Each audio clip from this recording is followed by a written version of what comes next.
शांति।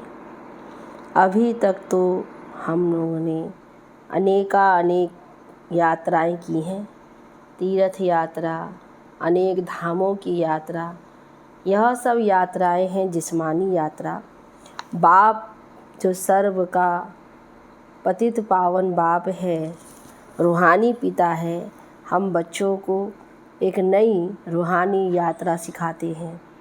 रूहानी यात्रा में जाने के लिए बाबा कहते इस पुरानी दुनिया को भूलना है। पुरानी जगत को जितना हम भूलेंगे उतना ही यह यात्रा सुखद और शांतिमय होती है। इसलिए बाबा ने कहा अब इस यात्रा को करना है। तो आज विशेष 26/11/2022 के साकार बाबा के महावाक्यों में बाबा बोले, मीठे बच्चे, तुम रूहानी यात्रा पर हो। तुम्हें वापस इस मृत्यु लोक में नहीं आना है।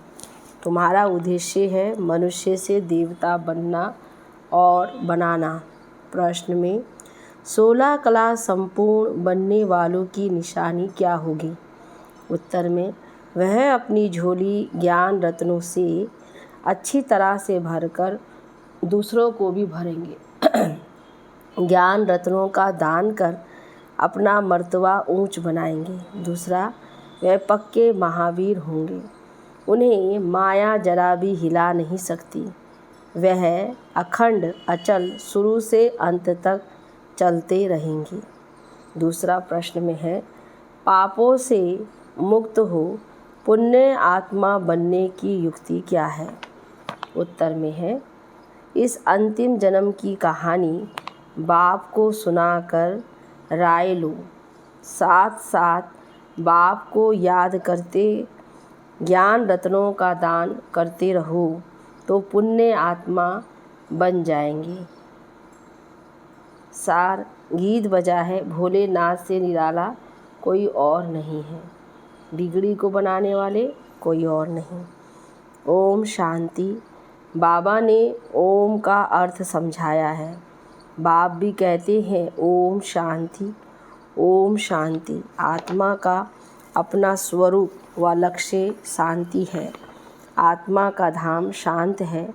बाबा भी अपना परिचय देते हैं। जैसे परमपिता परमात्मा का परिचय, वैसे आत्माओं का। मनुष्य ओम का अर्थ कितना लंबा करते हैं। ओम अर्थात भगवान भी कह देते हैं। भोलानाथ की भी महिमा है। भोलानाथ शंकर को नहीं कहेंगे क्योंकि शंकर आदि मध्य अंत का राज नहीं समझाते हैं। वह तो भोलानाथ ही बताते हैं। भोलानाथ वर्षा देते हैं, शंकर वर्षा नहीं देते। ऐसे भी नहीं शंकर कोई शांति देते हैं, नहीं।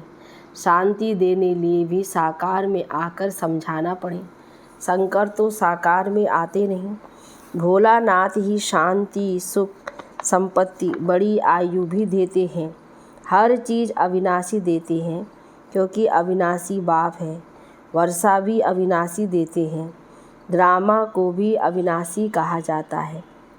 हद के ड्रामा व नाटक तो अभी बने हैं। यह तो अनादि ड्रामा है। यह बेहद का नाटक है। स्थूल नाटक मनुष्यों के होते हैं, वह रिपीट होते हैं। जैसे कंस वध का खेल बनाया है, वही फिर खेल दिखाएंगे। यह बेहद का ड्रामा सतयुग से शुरू होता है। कलयुग अंत तक खलास फिर रिपीट होता है। तो वर्ल्ड रिपीट कहा जाता है। कौन सी वर्ल्ड? बरोबर सतयुगी वर्ल्ड जो थी वह अब रिपीट होनी है। आधा कल्प के बाद पुरानी वर्ल्ड की हिस्ट्री ज्योग्राफी रिपीट होती है। नई को दिन, पुरानी को रात कहा जाता है। यह सब बातें बाप समझाते हैं। वह ज्ञान का सागर, शुरू से लेकर अंत तक ज्ञान लेना है, पढ़ना है। वह पढ़ाई है 15-20 वर्ष चलती है। यह बड़ा भारी इम्तिहान है। इनका उद्देश्य है मनुष्य से देवता बनना। तो जो भी सिर पर पाप है उनको जलाना है। इसके लिए बाबा ने रूहानी यात्रा सिखलाई है, जहाँ से वापस इस मृत्यु लोक में नहीं आना है। जिस्मानी यात्रा तो जन्म जन्मांतर बहुत की, तुम बच्चों ने आदि को भी जाना है, मध्य को भी जाना है। मध्य में कितनी बड़ी बड़ी बातें होती है। तुम बच्चों ने रावण राज्य अभी शुरू होता है, भक्ति मार्ग शुरू होता है, मनुष्य भ्रष्टाचारी बनने शुरू होते हैं। संपूर्ण भ्रष्टाचारी बनने में फिर आधा कल्प लगता है। माया का राज्य द्वापर से शुरू होता है। तो भक्ति और रावण राज्य दोनों नाम गिरने के हैं। भक्ति के बाद ही भगवान मिलेगा। यह भी है, जितना भटकन होता है उसी के बाद फिर बाप का मिलना होता है। बाप कहते हैं तुम सबसे जास्ती भक्ति करते हो, फिर ज्ञान भी तुम ही लेते हो। ज्ञान और भक्ति के संगम पर तुमको वैराग्य चाहिए। तुम संन्यास करते हो 5 विकारों का। उनको सिखलाने वाला शंकराचार्य है, उनका है हठ योग। अनेक प्रकार के योग सीखते हैं, घरबार छोड़ ब्रह्म के साथ योग रखते हैं। उनको तत्व ज्ञानी, तत्व योगी कहते हैं। ज्ञान देते भी हैं तत्व का। समझते हैं चक्र फिरना है, हमको पाठ बजाना है। यह बातें उनके आगे ऐसे हैं जैसे बंदर के आगे डमरू बजाए। अब बंदर मिसल मनुष्यों को मंदिर लायक बनाने के लिए यह ज्ञान डांस करते हैं। ज्ञान डांस को उन्होंने फिर डमरू नाम रख दिया है, जो बाबा ने आकर के सच्चा ज्ञान दिया। और कहते हैं राम ने बंदर सेना ली। बाबा समझाते हैं तुम सब बंदर थे। शिव बाबा ज्ञान डमरू बजाए बंदर से मंदिर बनाते हैं। वे समझते हैं फिर लंका में रावण का राज्य था। बाप कहते हैं सारी दुनिया सागर के बीच खड़ी है। इस समय सारी दुनिया में रावण राज्य है। वे हद की बातें सुनाते हैं। बाप तो बेहद का राज समझाते हैं। सारी दुनिया रावण की जंजीरों में फंसी हुई है। सारी दुनिया को विकारों के कारण पतित कहा जाता है। पतित पुकारते हैं कि हे पतित पावन आओ, आकर हमको पावन बनाओ। आत्मा को ही पावन बन वापस घर जाना है। तुम जानते हो एक बाप के बच्चे हम भाई बहन ठहरे तो जरूर प्रजापिता ब्रह्मा भी चाहिए। शिव बाबा कहते हैं कि तुम निराकार आत्माएं शिववंशी हो, फिर साकार में भाई बहन बनते हो। निराकार में सब भाई भाई हो, फिर प्रजापिता ब्रह्मा साकार में आते हैं तो तुमको भाई बहन बनाते हैं। रूहानी रीति से भाई भाई, जिस्मानी रीति से भाई बहन हो। तो यह निश्चय रखना है कि हम शिववंशी प्रजापिता ब्रह्मा कुमार कुमारियां हैं। वर्षा पाना है बाप से। बाप को अविनाशी सर्जन भी कहा जाता है। हर एक का कर्म बंधन अलग अलग है। बाप आकर अभिकर्म, अकर्म और विकर्म की गति समझाते हैं। हर एक को अपनी अपनी जीवन कहानी सुनानी होती है। या तो जानते हो द्वापर से लेकर तुम पतित बनते हो। अब ये तुम्हारा अंतिम जन्म है। जो कुछ पाप किए हैं वह सब कुछ जमा होते आए हैं। अब हमको पुण्य जमा करने हैं। इतने जन्म के पाप कैसे कटे और हम पुण्य आत्मा कैसे बने। बाप कहते हैं मुझे याद करो तो तुम्हारे विकर्म विनाश होंगे और ज्ञान रत्नों का दान करना है। जो बहुत दान करेंगे वह उच्च मर्तबा पाएंगे। भारत जैसा दान कोई करता नहीं। अब उनको मिलता कहाँ से है। बेहद का बाप सबसे बड़ा फिलैंथ्रोपिस्ट है। बाप आकर जिये दान देते हैं। सबसे ज़्यादा दानी महादानी हमारे पिता परमात्मा है। जब आकर के बाबा ने हम बच्चों को इतना ऊंचा अविनाशी दान किया, उसी में से दान की प्रथाएं भी शुरू हुई द्वापर से। झोली भरकर तृप्त कर देते हैं, स्थूल में भी और सूक्ष्म में भी। अपनी झोली कम व जास्ती भरना वह तो बच्चों के ऊपर है। नंबरवार झोली भरते हैं। कितने ब्राह्मण ब्राह्मणियाँ हैं, कितने सेंटर्स हैं, वृद्धि को पाते जाएंगे। शिव बाबा का सिजरा है अविनाशी, या फिर साकार सिजरा बनता है। ड्रामा अनुसार शूद्र से ब्राह्मण बनना ही है। तुम ये नहीं बनो, ये नहीं हो सकता। ड्रामा अनुसार इतने बनने हैं जितने ड्रामा अनुसार बने थे, वही सतयुग के देवता बनते हैं। झाड़ वृद्धि को पाता रहता है। कितने झड़ भी जाते हैं। कोई तो ऐसे पक्के महावीर बनते हैं जो माया उनको हिला ना सके। वे अखंड अचल रहते हैं। कोई कि कितने विघ्न बाधाएं देखते हैं आती हैं, लेकिन माया उन्हें हिला नहीं पाती। ऐसे भी बाबा के महावीर पक्के बच्चे हैं जिनका बाबा हमेशा वर्णन करते हैं। अखंड अर्थात शुरू से लेकर चलते आते हैं। महावीर भी तुम बच्चों को कहा जाता है। अचल स्थिर बनना है। ऐसा कोई कह ना सके कि हम 16 कला बन गए हैं। नहीं, बनना तो ज़रूर है। 16 कला संपूर्ण बनने की निशानी क्या है, बाबा पूछ रहे हैं। जो अच्छी रीति अपनी झोली भरकर औरों को भरते हैं, औरों की भी भरते हैं, अपनी भी भरते हैं। रामानुसार कल पहले जिसने ज्ञान की धारणा की है सो करेंगे। हम साक्षी होकर देखते हैं। पुरुषार्थ तो जरूर करना पड़े। पुरुषार्थ के बिगैर प्रारब्ध तो नहीं मिल सकती। वह सब मनुष्य के द्वारा पुरुषार्थ करते हैं। शास्त्रों भी मनुष्यों ने बनाए हैं। अब तुमको परमपिता परमात्मा की श्रीमत मिलती है। ऊंचे ते ऊंचा है भगवान, ऊंचे ते ऊंचा उनका ठाव है। बाप आया है सुखधाम शांति धाम का मालिक बनाने। सबको शांति धाम ले जाते हैं। कितना बड़ा बेहद का पंडा है, वह एक है। बाकी जिस्मानी यात्रा पर ले जाने वाले तो अनेक पंडे हैं। कुंभ के मेले पर ढेर पंडे होते हैं। ये सच्चा कुंभ का मेला है, परंतु पंडा तो एक ही है। तुम हो पांडव सेना, उन्होंने तो फिर 5 पांडव दिखाए हैं। वास्तव में गायन इनका है।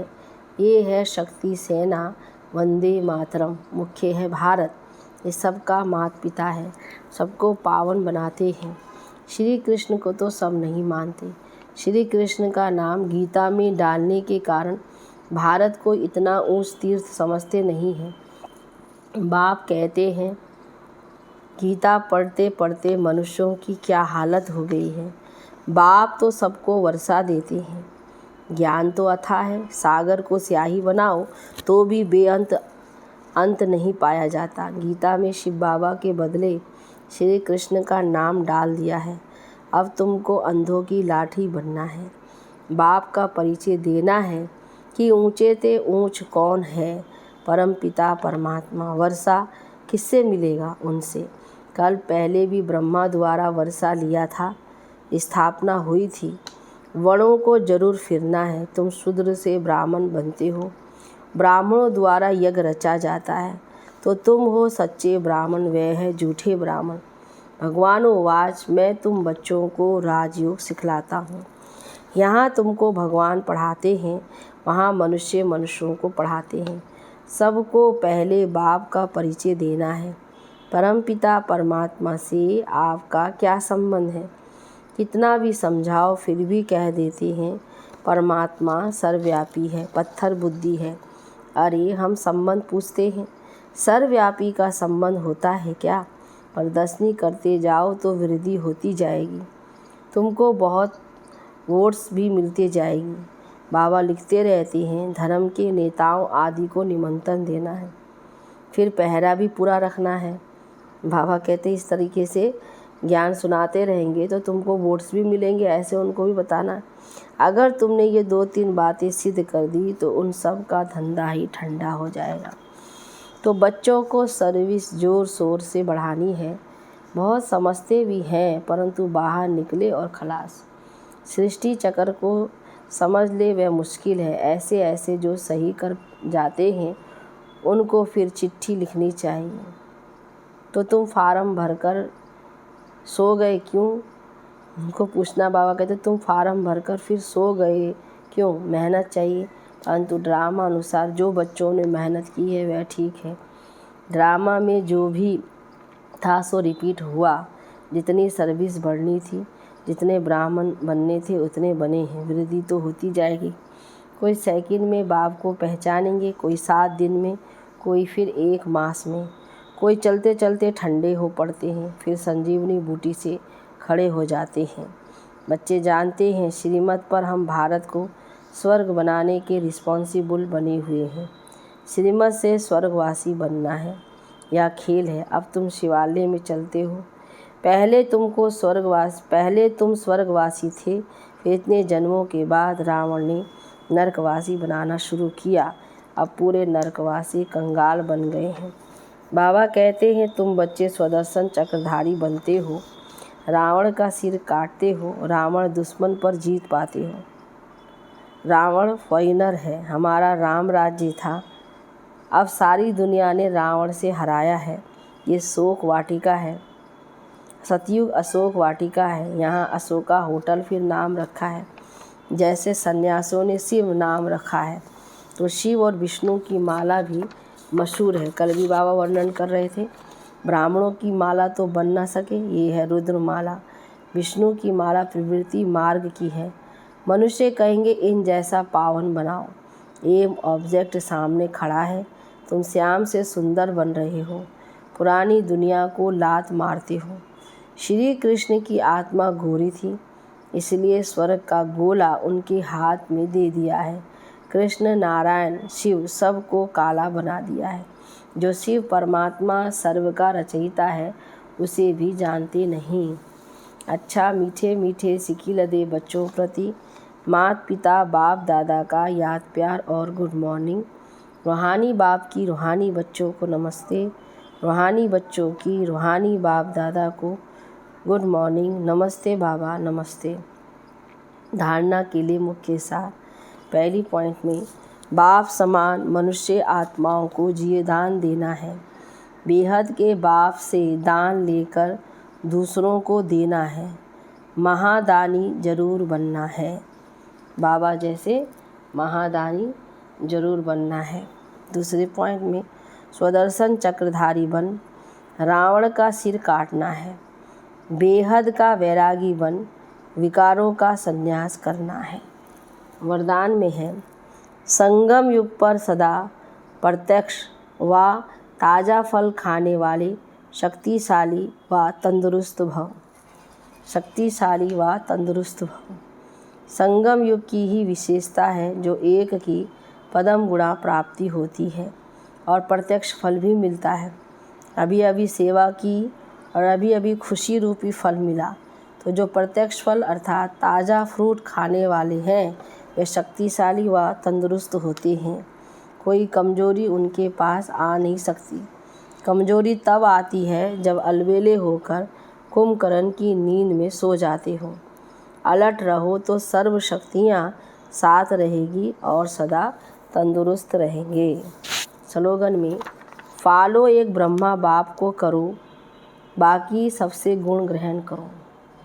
बाबा ने समझाया है फॉलो एक ब्रह्मा बाप को करो, बाकी सबसे गुण ग्रहण करो।